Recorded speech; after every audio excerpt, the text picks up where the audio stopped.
नमस्कार, आप देख रहे हैं वॉइस ऑफ कोटपुतली। जयपुर ग्रामीण सांसद राव राजेंद्र सिंह ने लोकसभा में 2025-26 के लिए अनुपूरक मांगों पर चर्चा के दौरान सदन में अपनी बात रखी। आदरणीय, इस पूरी अभिलेखों के प्रति जो व्यापक व्यवहार चिंतन के माध्यम से इस सदन में प्रस्तुत किया गया, उसमें गंभीरता के वो क्षण भी समाहित हैं जहां वैश्विक दृष्टि से भारत की अर्थव्यवस्था के प्रति प्रतिपक्ष का उदासीन वक्तव्य इस बात को दृष्टिगोचर करता है कि भारत की अर्थव्यवस्था में आज अंतर्राष्ट्रीय स्तर पर जो व्यवस्थित छवि होनी चाहिए उस पर कहीं आक्षेप हुआ है। अभिव्यक्ति के उस क्षण सदन की सत्यता की विषय को और सारगर्भित मर्यादा की व्यवस्था को संपादित होने चाहिए थे, लेकिन इस बात का अचरज होता है कि कैसे शब्द के व्याकरण की वर्णमाला को प्रस्तुत करने में सच को व्यवस्थित तौर पर न प्रस्तुत कर एक ऐसा अंश प्रस्तुत किया जाए जो सच का आधा हो और सत्य के संपूर्णता को परिभाषित करने में कहीं न कहीं कसौटी पर खरा नहीं उतरता। मैं इस बात के लिए बड़े आदर से सभापति महोदय आपसे विवेचन करता हूं। सम्मान्य निशिकांत जी दुबे ने यह बात बिल्कुल सही कही कि 216 के माध्यम से जब आप अनुपूरक मांगों पर चर्चा कर रहे हो तो आपकी सीमा अनुपूरक मांगों तक होनी चाहिए, लेकिन क्योंकि व्यापक चर्चा भारत की संपूर्ण अर्थव्यवस्था को परिदर्श करते हुए विवेचन के रूप में प्रतिपक्ष ने प्रस्तुत कर दी, तो यहां मैं एक बात आपके बीच में आपके समक्ष रखना चाहूंगा। भारत की स्थिति आज की तारीख में अंतर्राष्ट्रीय स्तर पर क्या है? पूरे संसार की सबसे बड़ी प्रजातांत्रिक व्यवस्था, और इस प्रजातांत्रिक व्यवस्था के सामने भारत की वर्तमान सरकार और भारत के प्रधानमंत्री नरेंद्र मोदी जी द्वारा दिया हुआ आज आर्थिक विवेचन, सामाजिक, राजनीतिक और राष्ट्र की व्यवस्था को विमोचित करने का पारदर्शी मार्ग प्रस्तुत करता है। उसके उपरांत भी प्रतिपक्ष इस बात के लिए बार बार अपनी प्रतिक्रिया प्रस्तुत करता है कि कहीं भी इसमें सफलता की चिंगारी हमें देखने को नहीं मिलती है। तो आदरणीय, उसी अमेरिका जिसके डॉलर के संबंध में इतनी चिंता व्यक्त की गई है, मैं वहीं के एक प्रसिद्ध व्यक्ति के द्वारा वो विवेचन प्रस्तुत करने की आज्ञा चाहता हूं। उन्होंने कहा है कि भारत जैसा एक डेमोक्रेटिक, सबसे बड़ा डेमोक्रेटिक देश, what do you do when the world's largest democracy decide it no longer needs your permission. उन्होंने अमेरिका के लिए कहा है कि how does America have to behave? India, the world largest democracy, feels it doesn't require anyone's permission. You push back. This isn't about just tariff. It is about control. And right now India is breaking free. The United States knows it and it sits nervous. US President has threatened tariffs on Indian exports. The official reason, trade imbalance. The real reason, India is rising fast and Washington doesn't like what it can't control. Now, why are they not in a position to accept this? Instead of targeting the government of India, its proper deeds, why are they not accepting this fact? Somebody wants to control you with Mr. Narendra Modi. It is not possible. जहां इस बात की व्यवस्था को हमें अंजाम देना पड़ेगा। I'll just please let me know when my time runs out. Bharat की स्थिति क्या है?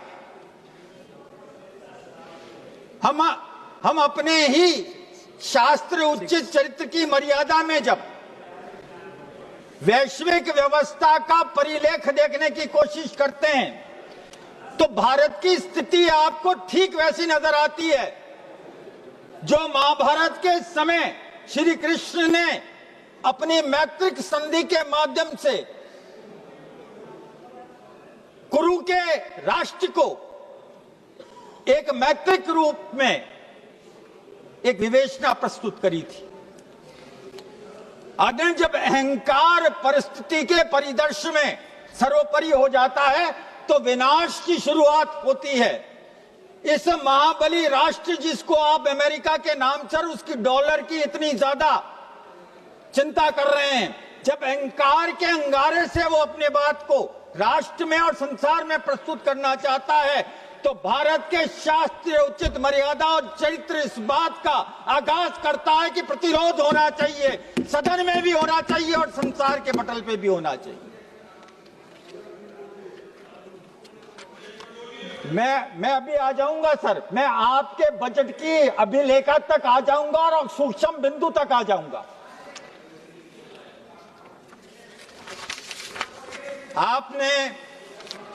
आपने ये बात बड़े तर्क से कही, तो आर्थिक स्थिति के अंदर आंकड़े क्या कहते हैं वो भी मैं निवेदन कर देता हूं, और अगर आपको अनुचित ना लगे तो आप उसको लिख लेना और वापस देख लेना। While unprecedented geopolitical has surfaced, आज से पहले आपने इस स्थिति को नहीं देखा, इसकी परिकल्पना नहीं की जा सकती थी। The fundamentals of the Indian economy remain strong. The foreign direct investment in India rose by 18% from year to year, अगर आप बैक से देखें तो, to 35.18 billion during April-September of this fiscal year, while the inflow from US more than doubled to $6.62 billion during the period. According to the latest government data released on December 1, investment from overseas during April to September period of the previous fiscal year stood at 29.79 billion. During the preceding June-September quarter 25-26, the inflow increased by over 21%. I am not saying, sir, I have not conjectured this figure. Even if I wanted to, I couldn't have put it in this way. The question is, why aren't we in a position to accept the reality? आपने अनुपूरक मांगों के माध्यम से fertilisers के लिए 11,000 करोड़ तो आपने फॉस्फेट और उसके लिए मांगे, और यूरिया के लिए आपने मांगे तकरीबन 20,000 करोड़। आपको और हमको इस बात का हर्ष होना चाहिए कि जिस प्रकार से मॉनसून हुआ, जिस प्रकार से बारिश हुई, जो संभावित रूप से बजट के समय जो हमने आकलन किया था कि कितनी भूमि पर एग्रो एक्टिविटी होगी, अच्छी बरसात के कारण ऐसी भूमि जो एरिड या बारानी थी आज वो भी कल्टीवेशन में आ गई।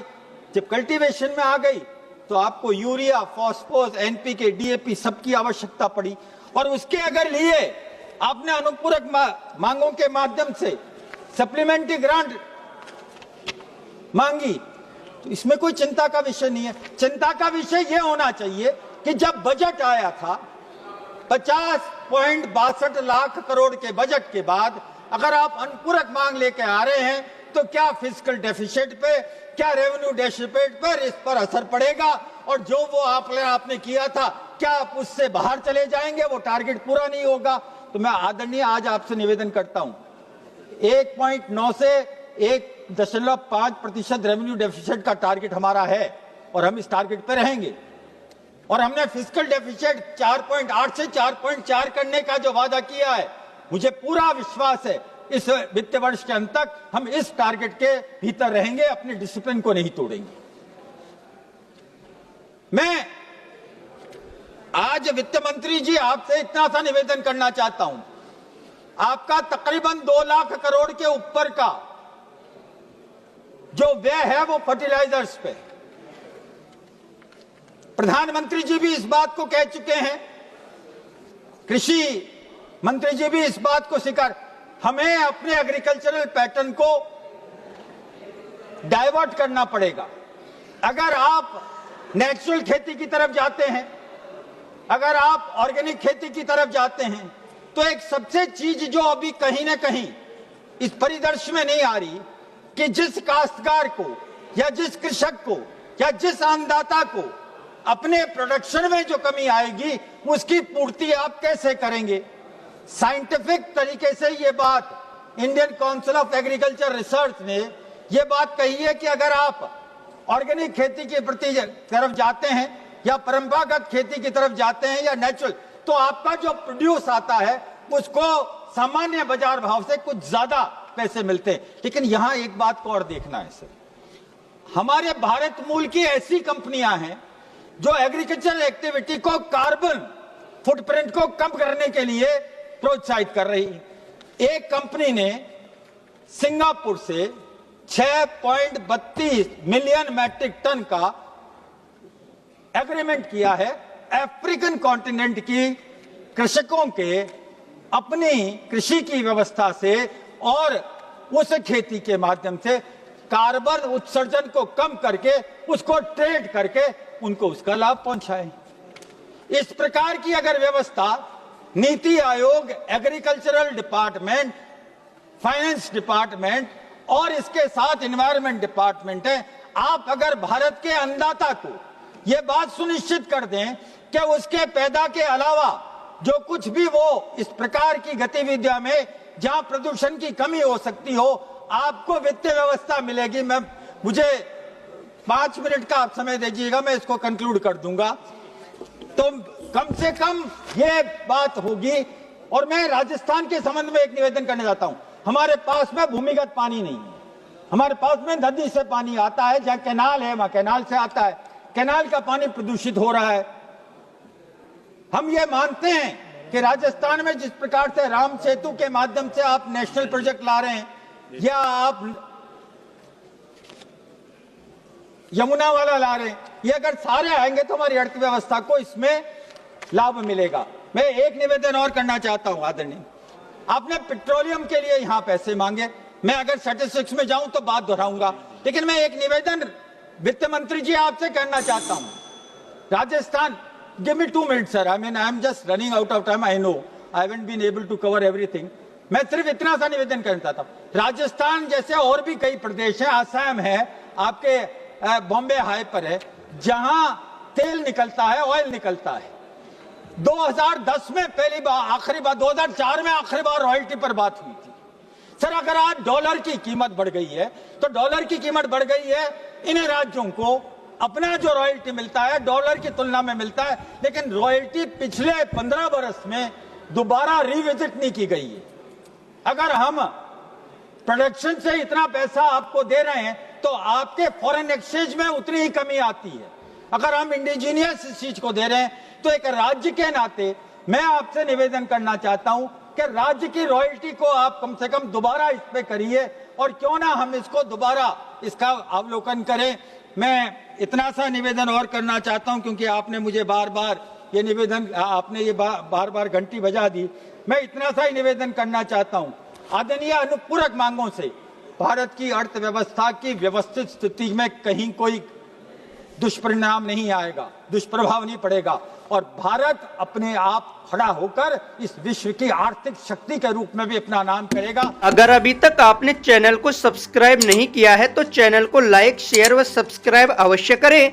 जिले की तमाम छोटी बड़ी खबरों को जानने के लिए बने रहे वॉइस ऑफ कोटपुतली के साथ। बालाजी फिनसर्व, जहां मिलती है आपको वाहन बीमा, स्वास्थ्य बीमा, म्यूचुअल फंड, जीवन बीमा, फाइनेंस, साधारण बीमे की सभी सुविधाएं।